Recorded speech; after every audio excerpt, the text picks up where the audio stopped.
6 August থেকে আমরা একটু একটু করে পুরনো সংস্কৃতির দিকে ফিরে যাচ্ছি, এবং কেনই বা ফিরবো না? কারণ আপনি ওভারনাইট বাংলাদেশের এই পুরা পলিটিক্যাল ইকোসিস্টেম চেঞ্জ হবে না, কিন্তু দুঃখের বিষয় যেটা, যে এটা চেঞ্জ করার জন্য বা এটা পরিবর্তনের জন্য যে কার্যকর ভূমিকা বা আন্তরিকতা, এটা আমি কোনো রাজনৈতিক দলের মধ্যে দেখি না। বিশেষ করে আপনি বলছিলেন আপনার শুরুতে যে ছাত্র সংগঠনগুলোর যে মুখোমুখি অবস্থান, আমি খুবই মানে কি বলবো, ব্যক্তিগতভাবে আমি খুবই বিরক্ত গত দুদিন ধরে বা আনকমফোর্টেবল যে এই ইস্যুটা, যে গোষ্ঠীগুলা বাংলাদেশের রাজনীতিতে জনমত তৈরি করে, পুরো গোষ্ঠীটার মনোযোগ এই সংগঠন দুটোর দিকে চলে গেছে।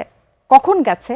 ঠিক যখন দেশের জ্বালানি সংকটে নাকানি চুবানি খাচ্ছে, লোডশেডিং হচ্ছে অ্যাভারেজে 15 ঘন্টা করে, আপনার হামকে কিন্তু WHO উচ্চমাত্রার ঝুঁকিতে ডিক্লেয়ার করেছে তাদের প্রতিবেদনে, এবং দ্রব্যমূল্যের দাম বৃদ্ধি, এলপিজি গ্যাসের দাম বৃদ্ধি, মানে আপনি একটা সুখের মানে যেদিকে একদিকে কৃষকরা শ্যালো মেশিন নিয়ে মাথার মধ্যে পাম্পে যাচ্ছে এবং সেখানে কৃষকের মৃত্যু হচ্ছে, আরেক দিকে আমরা পুরো অবসেসড এই ছাত্র সংগঠনের কার্যকলাপ নিয়ে।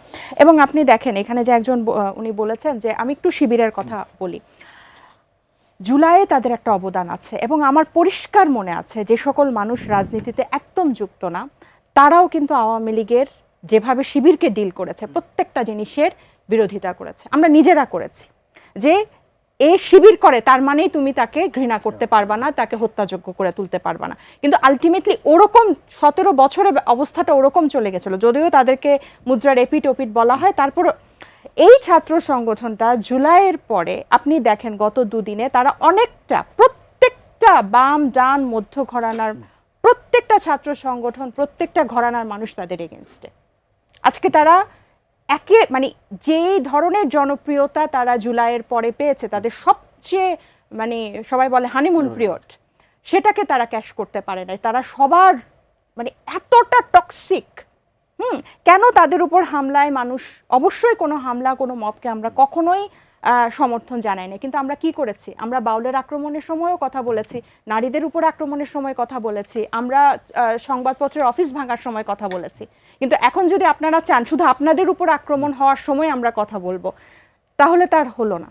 এবং এই যে এই প্রত্যেকটা ছাত্র সংগঠনের লোকজন তাদের বিরুদ্ধে কথা বলছে, আপনি একটা দেশের একটা ইরেসপন্সিবল বিহেভিয়ার, তাহলে ক্লিয়ারলি আপনি পুরনো দিকে ফিরে যান। নির্মূল করা, আওয়ামী লীগ যেভাবে জামাত শিবিরকে ডিল করেছে, যেভাবে একটা মানে উচ্ছত, মানে একে ধরা যাবে না, একে ছোঁয়া যাবে না, একে একদম নিষিদ্ধ করে রাখতে হবে, এটা হলে হয় কি, এই যে আপনি এখন যে একজন আওয়ামী লীগ, একদম একনিষ্ঠ আওয়ামী লীগ করা লোকের সাথে কথা বলেন, সে ব্যক্ত কণ্ঠে বলবে যে আমাদের এই হানিমুন পিরিয়ডের জন্য আওয়ামী লীগ দায়ী।